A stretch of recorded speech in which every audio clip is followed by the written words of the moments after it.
সামনে নাও কই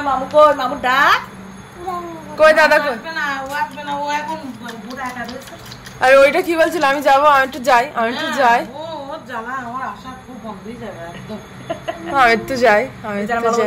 ভালো আছো বলো অনেকদিন তো বলি আর পারি না অনেকদিন তো বলি আর পারি না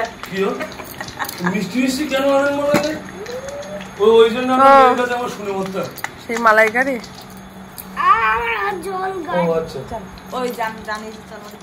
তো দেখতেই পেলে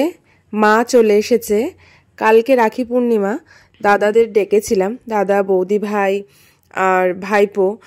ওরা আসবে কালকে তো সেই জন্য মাকে ডেকেছিলাম যে মা তুমি একটু এসোখানে মা একা বাড়ি থেকে কী বা করবে তো বাবা যেহেতু ডিউটিতে গেছে সেই জন্য আমি মাকে আগের দিনে আসতে বলেছিলাম যে মা তুমি আগের দিন এসো তোমার সঙ্গে তো অনেকদিন সময় কাটানো হয় না আর শুধু আমি যাই মা আর আসা না মার আর আসার সময়ই হয় না তো মা নিয়ে এসেছিলো এখানে ইলিশ মাছের ঝাল একটা মাছের মাথা নিয়ে এসেছিলো আর নিয়ে এসেছিলো পটল চিংড়ি একটু ঝোলঝোল করেছিল বলে বোঝা যাচ্ছে না কিন্তু সত্যি দেখে যে এত লোভ লেগেছিল তা আমি মুখে প্রকাশ করতে পারবো না মানে এখন এডিট করতে বসেও মনে হচ্ছে যদি একটু খেতাম তো যাই হোক বাবার হাতের রান্না আমি আগেও বলেছি আমার বাবার হাতের রান্না খুবই টেস্টি খুবই সুস্বাদু যাই হোক যার যার বাবা মায়ের হাতের রান্না সত্যি তাদের কাছে অসাধারণ অপূর্বই হয় এখানে চা বসিয়েছিলাম 3 কাপ 2 মা আর আমার জন্য তো চা নিয়ে কিন্তু বেশ আমাদের সন্ধ্যেবেলার গপ্প আড্ডা জমে উঠেছে বেশ ভালো লাগছে অনেকদিন পর বারান্দায় বসে 3 জনে কথা বলছি গল্প করছি বেশ ভালো লাগছে সময়টা কাটাতে অনেকদিন পর সবাই এক জায়গায় হলে খুব ভালো লাগে মা তো আসার সময়ই পায় না ভাইপো মাকে ছাড়া থাকতে পারে না আর মাও ভাইপোকে ছাড়া থাকতে পারে না কিন্তু আমার বাবির জন্য মায়ের মন কেমন করে মায়ের হয়েছে যত জ্বালা মানে কোনটা ছেড়ে কোন দিকে সামলায় যাই হোক অনেকদিন পর মা আসাতে মা আর ঘরে যায়নি এখানে এসে এখানেই বসে গল্প শুরু করে দিয়েছে চাটা খেয়ে তারপর ওপরে গিয়ে চেঞ্জ করে নিচে এসেছিল আর আমার যে ননদের মেয়ে তোমরা দেখেছো অমৃতা ও আমার মাকে ভীষণ ভালোবাসে আসলেই শুধু দিদার কাছেই থাকে মানে ওর ঘরে আমার মা রাত্রেবেলা থাকে আমার কাছে না থাকে না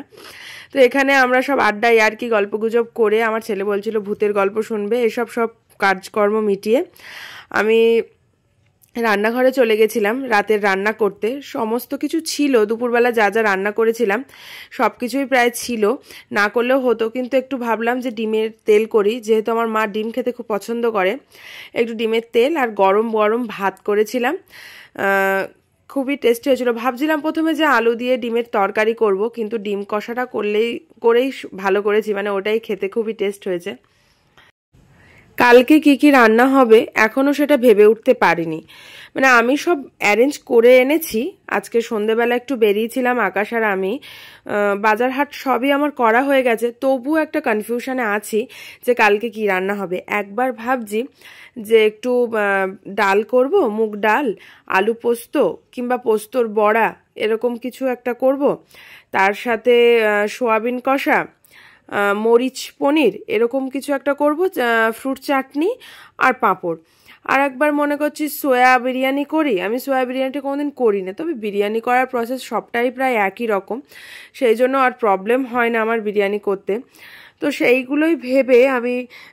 বাজার হাট সবই দুরকম অপশানে আমি করে এনেছি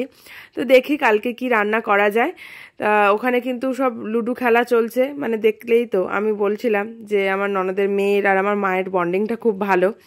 ওরা আসলেই একসাথে লুডো খেলে একসাথে ঘুমায়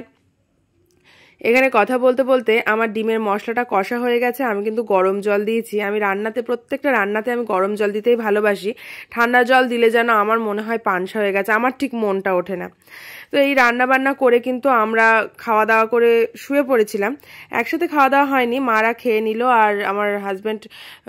বাড়ি আসার পরে আমরা খেয়েছিলাম সেই জন্য রাতের ব্লগটা দেখায়নি আজকের ব্লগটা এটুকুই তোমরা সবাই ভালো থেকো